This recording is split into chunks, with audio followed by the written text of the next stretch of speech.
Right then, welcome back. And have you ever asked yourself the question, which is fastest? And I don't mean which bike, which type of bike? Because I have several times. So we're going to run 5 types of bike. Stock plus an exhaust, completely stock, just a pipe to make nice noise. We're going to run endurance spec. We're going to run a fully tuned road bike, absolutely everything I can do to it done. We're going to run a race spec bike, and then, as a little joker in the pack, we're going to run a stock bike plus the pipe and slicks. Nothing else done, just a pipe and slicks. We're going to run at Alton, and we're going to run at Magny Cores to see whether the biggest differentiator is power or whether it's handling. So, left-hand side of the screen, you've got the performance ratings, performance indicators, performance points, whatever we're calling them, for each bike, and we'll run them in that order. So stock, endurance, fully tuned road bike, and then the race bike. And then once we've done all them, we'll look at how they go on, and then we'll throw the stock bike with the slicks on it in at the end. Now, where's this come from? I don't know.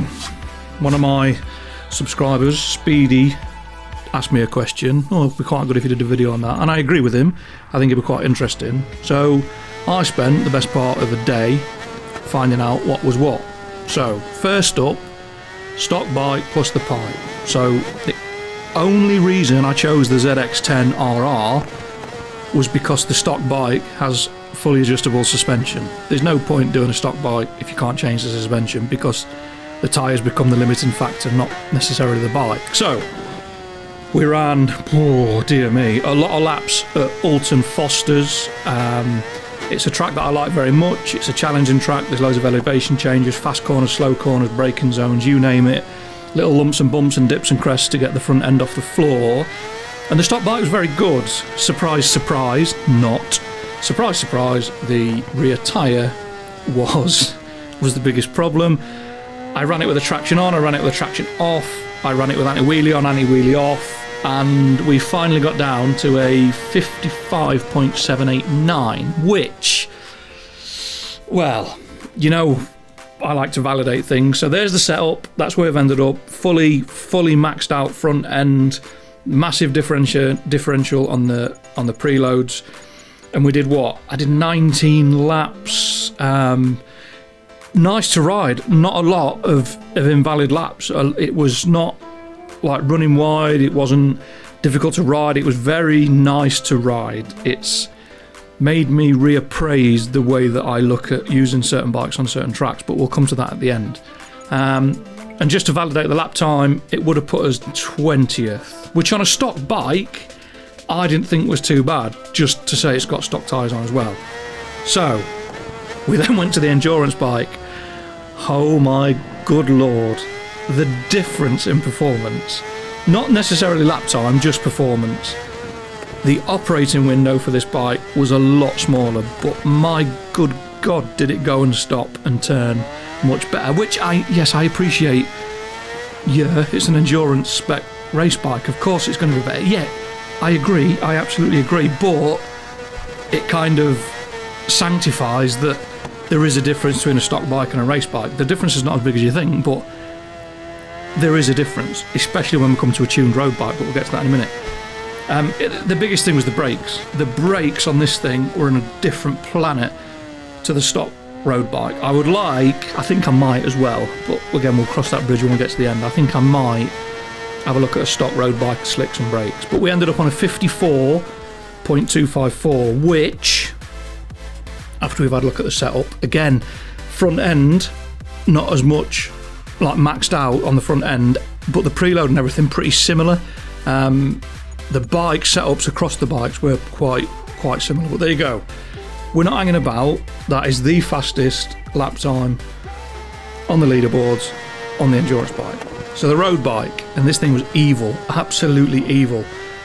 Way more power than the endurance bike, but it doesn't have the adjustable rake and trail. So you've got to do everything with the preload and the spring rate to get it to turn. And it was quick. It still was putting a lot of energy through the rear tyre. and we've gone quicker already. We've gone to 54.188, but I just felt like there was I always do, don't I? I just felt there was half a second more, so I did another 60 laps, yeah. But I just felt there was a bit more time in it. There wasn't a lot more time in it.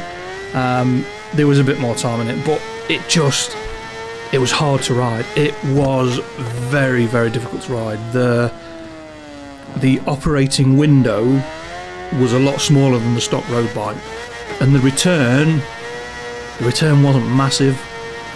We ended up on a 54.1, so what's that, 1.6-ish seconds quicker. But if you look at the difference, the biggest difference on the two setups is on the front end. Everything else, the rear end is the same, rake and trail's the same, aggressive calibrations, and we didn't muck about with the gearing. Leaderboards wise, we've gone from 55.7 to a 54.1, so we jumped up to 4th. So I think the stock bike pipe plus brakes will be faster because you can't get the power down. But anyway, on to the race bike.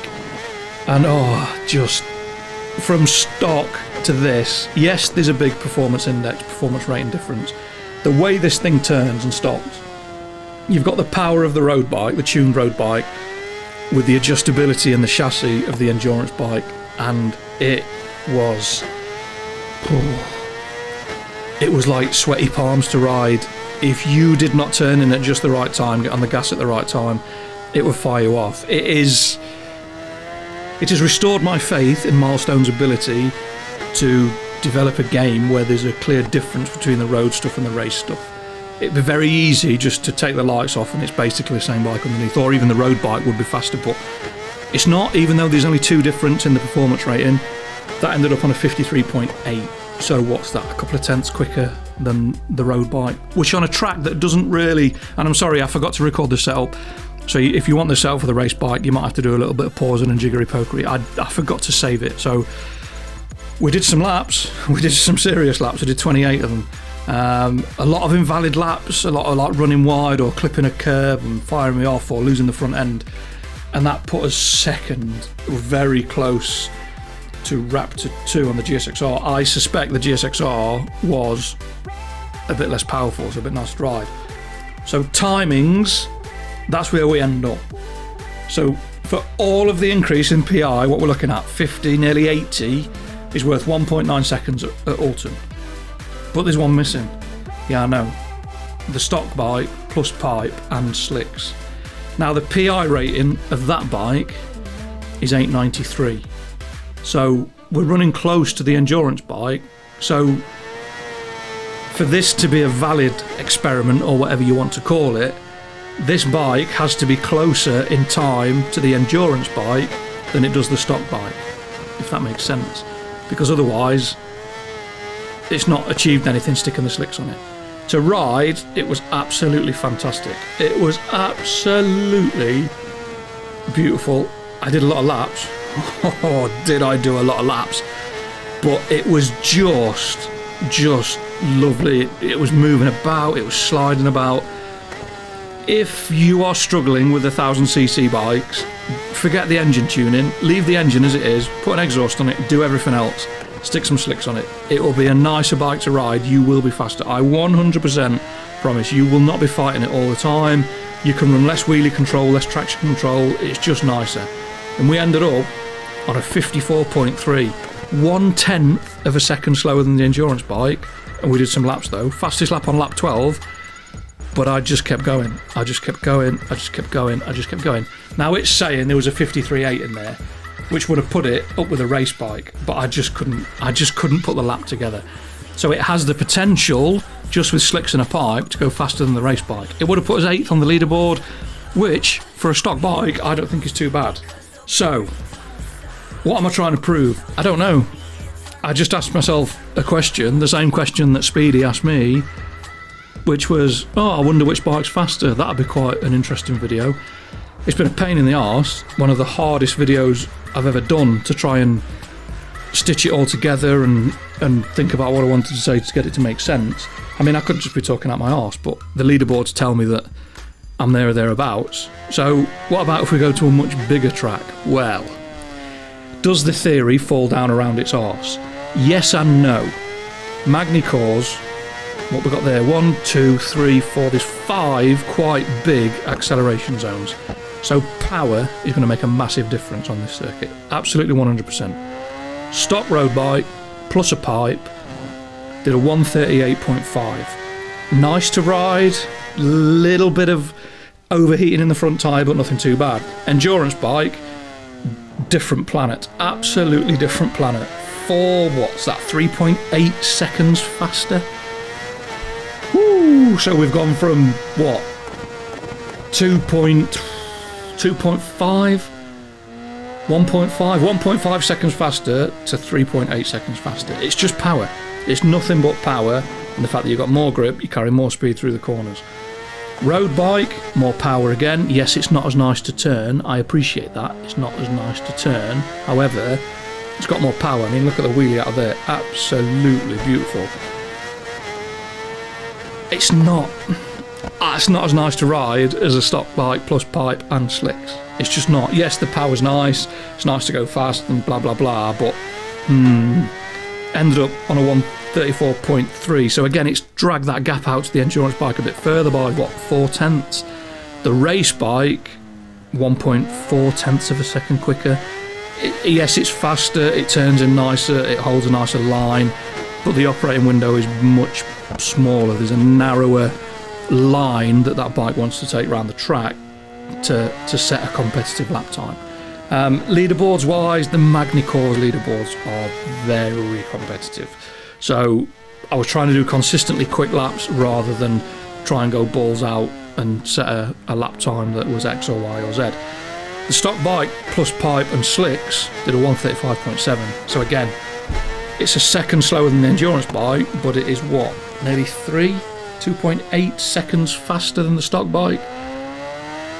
Which, for the investment you're putting in that bike, you're buying an exhaust and a set of tyres. You're not throwing 60,000-70,000 credits at it to turn it into whatever.